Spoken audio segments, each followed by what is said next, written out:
प्रेम से भोजन बनाओ। जिंदगी में और करना क्या है? कुछ नहीं, यहां मिलने वाला कुछ है नहीं, दुनिया में ज्यादा कुछ नहीं। खुशी से जिंदगी जी लो, यही बहुत बड़ी उपलब्धि है। प्रेम से रह लो, ये बहुत बड़ी उपलब्धि है। सबको प्रेम की दरिया में डुबा दो, ये बहुत बड़ी उपलब्धि है। सबकी गम खा लो, सह लो, अपने संगठन को टूटने मत दो, परिवार की एकता और प्रेम को बना रहने दो। बस संसार में इसी में सुख है। राग द्वेष मत फैलाओ, ईर्ष्या भी मत करो किसी से, कुछ भी मिलने वाला नहीं। दिल के अंदर यदि ईर्ष्या है, राग द्वेष है, शांति नहीं मिलेगी। ईर्षु घृणी न संतुष्टा, क्रोधनो नित्य संकिता, पर भाग्योप जीवी च खड़ेते नित्य दुखिता। यद्रच्छा लाभ संतुष्टो द्वंद्वातीतो विवत्सरा, समा सिद्धाव सिद्धोपि च कृत्वापि न निबद्धते। ईर्ष्या की आग में रात दिन जलने वाले लोग कभी सुख चैन नहीं पाते। जो दूसरों की उन्नति देख करके प्रसन्न होता है और दूसरों को दुखी देख करके जिसका मन दुखी हो जाता है, पद्म पुराण का ऋषि कहता है वो साक्षात धरती का हरि भगवान होता है, वो भगवत स्वरूप होता है और भगवान कहीं अलग नहीं होता है। जो दूसरों की खुशी में खुश होता है और दूसरों के दुख में द्रवित होता है, ये भगवान का गुण होता है, यही भगवत लक्षण होता है।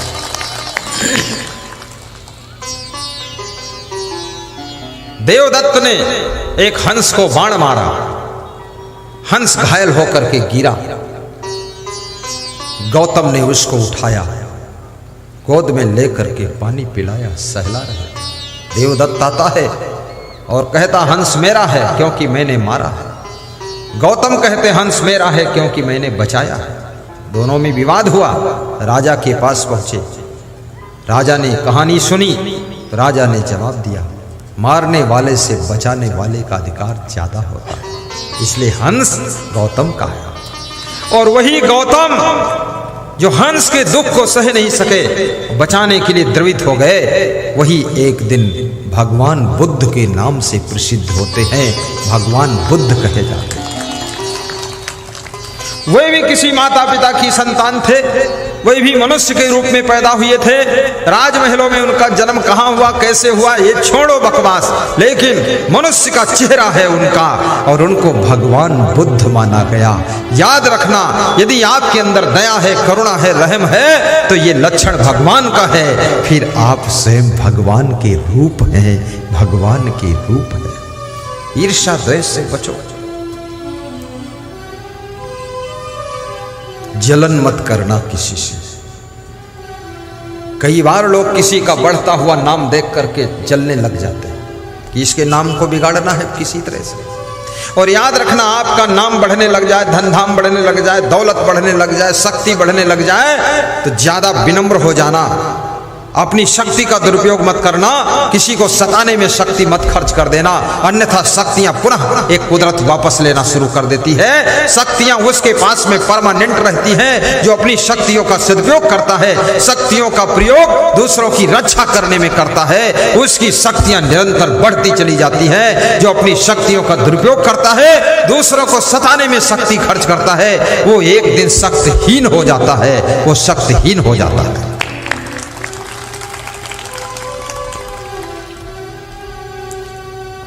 आपन तेज सम्हारो आपै, गाइए। आपन तेज सम्हारो आपै, तीनों लोक हाँकते काँपै, तीनों लोक हाँकते काँपै। आपन तेज। हनुमान चालीसा की चौपाई है, दोहराइए, 3 बार दोहराइए, सब महिलाएं भी गाएं। तीनों लोक हाकते कांपे। बहुत मस्त चौपाई है।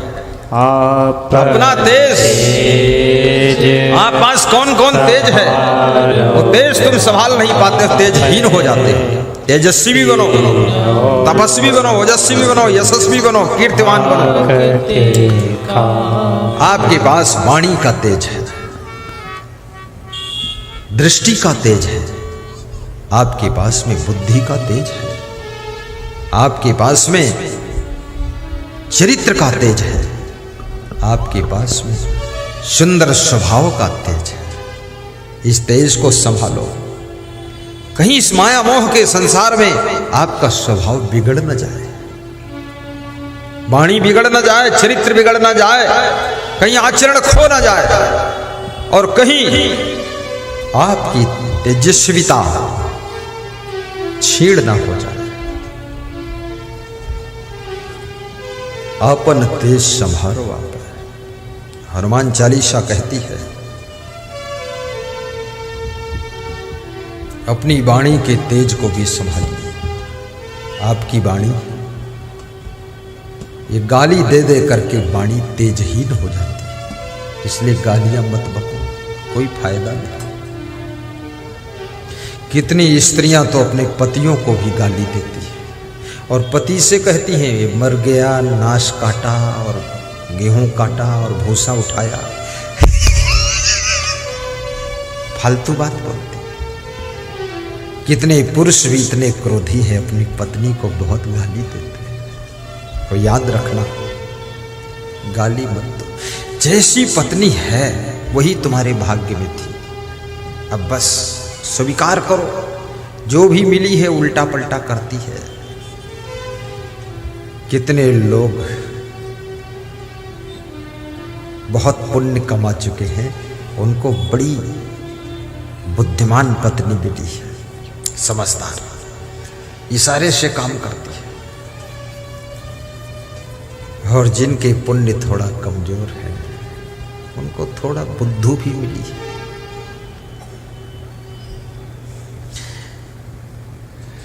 चाय मांगते हैं तो गिलास में ला कर देती है, और पानी मांगते हैं तो कप में ला कर देती है। पति सोचता है इतनी भी बुद्धि नहीं, तो बताती है पीना तो है और क्या करना है, कप से पी लो, क्या फर्क है।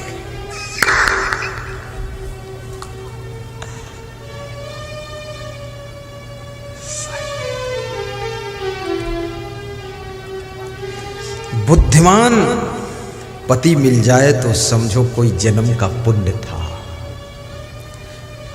बुद्धिमान पत्नी मिल जाए, ये कोई पुण्य से ही मिली है। बुद्धिमान बेटा मिल जाए, माँ बाप का पुण्य है। बुद्धिमान शिष्य मिल जाए, विवेकवान शिष्य, वैराग्यवान शिष्य, गुरु का कोई जन्म का पुण्य है। और सुयोग्य गुरु मिल जाए, वैराग्यवान गुरु, तेजस्वी गुरु, ओजस्वी गुरु, ज्ञानी गुरु, ध्यानी गुरु, सदाचारी गुरु, जितेंद्री गुरु, ऐसा गुरु जो कल्याण का काम कर दे शुरू, ऐसा मिल जाए गुरु तो समझ लो पूर्व जन्म का बहुत ढेर पुण्य था, इसलिए ऐसा गुरु मिला।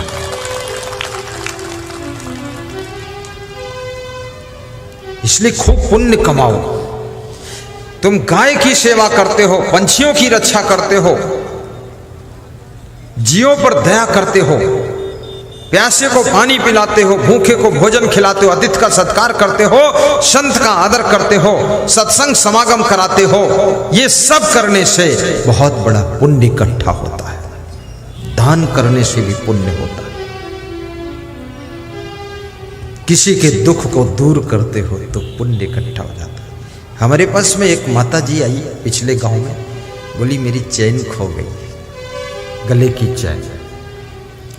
तो मैंने ऐसा फूल उठाया, उनके सिर पे लगाया।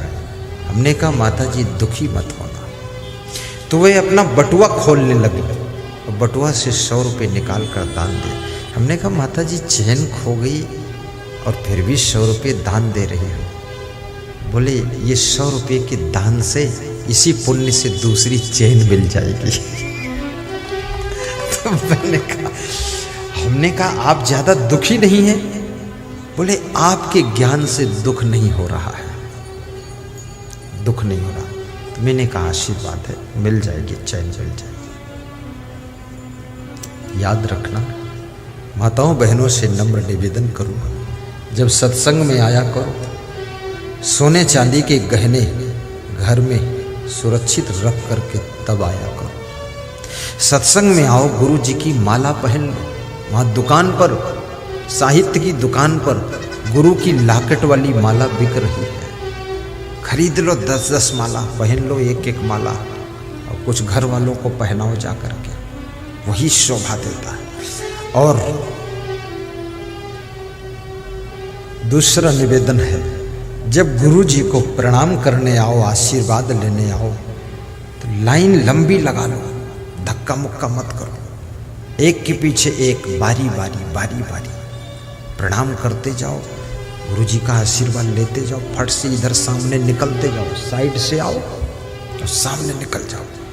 एक दूसरे को छुओ मत, धक्का मत मारो। गुरु जी जाएंगे कहाँ? चारों तरफ से आपके बीच में घिरे हैं गुरुदेव, जा कहाँ सकते? 10 मिनट ज्यादा लगेगा, फर्क क्या है? धक्का नहीं मारना। लेकिन माताओं बहनों में एक विशेषता होती है, ये धक्का मारती भी है और धक्का खाती भी है, और तब इनको अच्छा लगता है कि 2-4 धक्का लगे, बड़ा अच्छा लगा। नहीं, धक्का मारो भी मत, धक्का खाओ भी मत, शांति से, नियम से आना चाहिए। गुरुदेव के निकट से दर्शन कर लो, चुपचाप उतर जाओ। हमारे ऊपर फूल वूल मत डालो, हाँ ऊपर नहीं डालो, वो तो पत्थर की मूर्ति होती है, उसके ऊपर डाला जाता है। ऐसे तो मेरे ऊपर डालोगे, कोई दूध ला के डालता, कोई पानी चढ़ा दे, कोई बेलपत्र चढ़ा दे, कोई चावल डाल दे, ये नहीं, ऐसा नहीं है। गुरु जी के सामने टेबल लगा, उस पर रख दीजिए, बस हम ले लेंगे वहां से, सब मिल जाएगा गुरु जी को। और गुरु जी के चरण भी मत छू, नहीं, चरण नहीं छूना है। तो फिर गुरु जी को हाथ जोड़कर बोलना है, साहेब बंदगी, निकल जाना। तो क्या छूना है? गुरु जी के आचरण छू लेना है। आचरण, सुंदर स्वभाव, सुंदर चरित्र और सुंदर वाणी और सुंदर ज्ञान, ये सब गुरु जी का छू लो। और छू लो नहीं, इसको ले लो, और ले लो नहीं, जीवन में उतार लो, और उतार लो, बिल्कुल गुरु के जैसे तुम भी बन जाओ। जिससे गुरु जी तुम्हारे कभी ना बीड़ी पीते, न दारू पीते, न पान खाते, न पुड़िया खाते, न तमाकू खाते, तुम भी सब छोड़ दिया, बस त्याग दिया। अरे मेरे गुरुदेव नहीं खाते, मैं कैसे खाऊंगा? आचरण ले लो, गुरु जी का आचरण, और गुरु जी का ज्ञान सीख लो, दूसरों को ज्ञान भी सुनाओ, तेजस्वी बनो। आपकी वाणी भी ओजस्वी होनी चाहिए। राजनीति करने वालों की भीड़ है, गली गली में राजनेता पैदा है, लेकिन मैं जो काम कर रहा हूं समाज सुधार का, संस्कार देने का, ये काम करने वाले दुनिया में बहुत इने गिने लोग हैं, कम लोग हैं। मैं यही काम करता रहूंगा, सबको संस्कार दूंगा।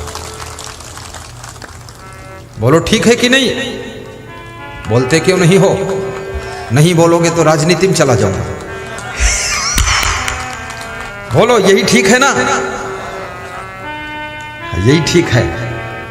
राजनीति तुम करो, तुम बनो मंत्री, मुख्यमंत्री, प्रधानमंत्री, तुम्हें ही मेरा आशीर्वाद। जो राजनीति में काम कर रहे हैं उनको ही मेरी व्यास गादी आशीर्वाद दे रही है। उनकी बुराइयां दूर हो, अच्छे इंसान बने, मांस मछली अंडा नशा शराब मुर्गा खाना बंद करें, एकदम शुद्ध शाकाहारी रहे। और इस भारत देश को भारत माता जैसे कहा जाता है, माता जैसी ही इसकी सेवा करे, ये भारत देश महान बने, ऐसा सब नेता काम करें। ओजस्वी वक्ता बनो, यशस्वी भी बनो। आपके कर्म ऐसे होने चाहिए कि आप यशस्वी भी हों, और तपस्वी भी बनो। हर व्यक्ति को तपस्वी, ये महिलाओं को भी तपस्वी बनना चाहिए, यशस्वी महिला बनो। अरे तुम मर जाओ, दुनिया से चला जाए, तुम्हारा शरीर दफन हो जाए, फिर भी घर के लोग 50 साल तक तुम्हारे यश को याद करें कि मेरी माँ, मेरी सासू बहुत अच्छी थी। राजस्थान में मैं एक गांव में गया, 3 बहुएं आई, तीनों व्यास गादी पर रोने लगे। क्या हुआ? बोले मेरी सासू मर गई। ज्यादातर बहुएं सासू के मरने से खुश होती कि अब जंजाल खत्म हुआ, पर वो रो रही थी रो रही थी फूट फूट कर।